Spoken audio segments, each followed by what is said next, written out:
Bonjour et bienvenue dans ce nouveau tuto tableau pratique, comment organiser les dimensions en groupe.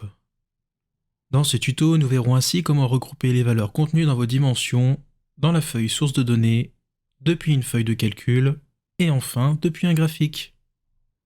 Pour commencer, allons dans la feuille source de données, puis dans la visionneuse de notre feuille achat située dans la deuxième moitié basse de notre écran. Au survol de mes champs, nous voyons qu'il y a un petit icône pointant vers le bas qui apparaît.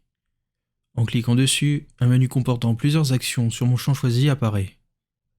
Sur le champ Mode d'expédition, cliquons sur l'icône et faisons Créer un groupe.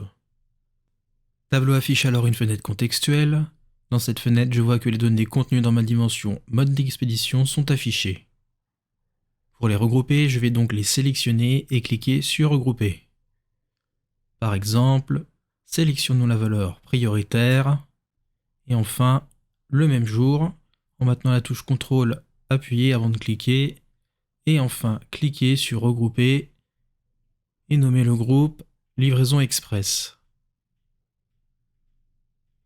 Pour les deux autres valeurs que sont J+2 et tarif normal, regroupons-les et renommons le groupe en Livraison Standard. Lorsque nous cliquerons sur OK, Tableau va créer une nouvelle dimension qui sera alors groupée. Si besoin, vous pouvez renommer la dimension qui va être créée dans le nom du champ. Pour notre exemple, je vais le laisser par défaut et cliquer sur OK. Dans ma visionneuse, si je vais tout à droite de cette dernière, je vois que la dimension groupée a bien été créée puisque l'entête de champ possède le symbole du trombone et enfin, nous avons l'indication regroupement qui apparaît. De plus, nous voyons que le contenu de la mesure correspond bien au groupe que nous avons créé. Sachez que tous les groupes créés dans cet onglet source de données seront disponibles dans toutes les feuilles qui seront créées. Créons une nouvelle feuille. Nous voyons que dans notre fenêtre de données, notre groupe est bien présent. Avant de l'utiliser, faisons une vue texte qui affiche la quantité expédiée par mode d'expédition. Pour ce faire, faisons glisser la dimension mode d'expédition dans l'étagère des lignes, puis la mesure quantité dans le repère texte. Nous avons maintenant la quantité de produits expédiés par mode d'expédition. Pour comprendre l'intérêt d'un groupe de dimensions, ajoutons maintenant le groupe mode d'expédition que nous avons créé dans l'étagère des lignes et à gauche de la dimension mode d'expédition. Nous voyons maintenant que Tableau regroupe les 4 valeurs de notre dimension dans nos deux groupes créés qui sont livraison express et livraison standard. En faisant analyse, puis totaux, puis ajouter les sous-totaux, nous voyons également que les montants des quantités est sommé, puis regroupé automatiquement dans ces deux groupes.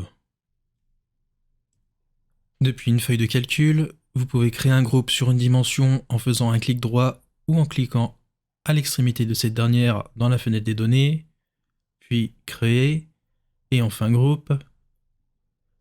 La fenêtre pour créer nos groupes est identique à celle de la source de données. Enfin, si vous souhaitez modifier un groupe, vous avez juste à faire un clic droit sur ce dernier, puis modifier le groupe. Enfin, vous pouvez depuis une table texte ou une vue graphique, créer un groupe en faisant glisser votre souris directement dans la vue sur les données à regrouper, puis en cliquant sur le symbole en forme d'épingle. Par exemple, dans mon onglet Texte, ma vue m'affiche la quantité vendue ainsi que le montant des ventes effectuées par sous-catégorie. Vous pouvez créer un groupe sur la dimension sous-catégorie en sélectionnant les données dans la vue. Par exemple, sélectionnons les données de la sous-catégorie accessoires à enveloppe, puis cliquons sur l'épingle. Nous voyons que dans notre fenêtre des données, Tableau a bien créé un groupe sous-catégorie sur les dimensions sélectionnées. De plus, Tableau applique la sous-catégorie en tant que repère couleur, ce qui nous indique quelles données sont groupées, c'est-à-dire celles colorées et celles qui ne le sont pas, donc en noir qui est la couleur par défaut. Regroupons les données restantes. Puis enfin, cliquons sur la dimension Grouper sous catégorie créée, puis Modifier. Nous voyons bien que nous avons deux groupes distincts qu'il faudrait renommer si nous venions à les utiliser. Enfin, dans une vue graphique, la manipulation reste la même et un code couleur est également appliqué lorsqu'un groupe est créé à partir de ce dernier. Le tuto est désormais terminé, retrouvez-nous sur tableau-pratique.com pour encore plus de contenu dédié à Tableau.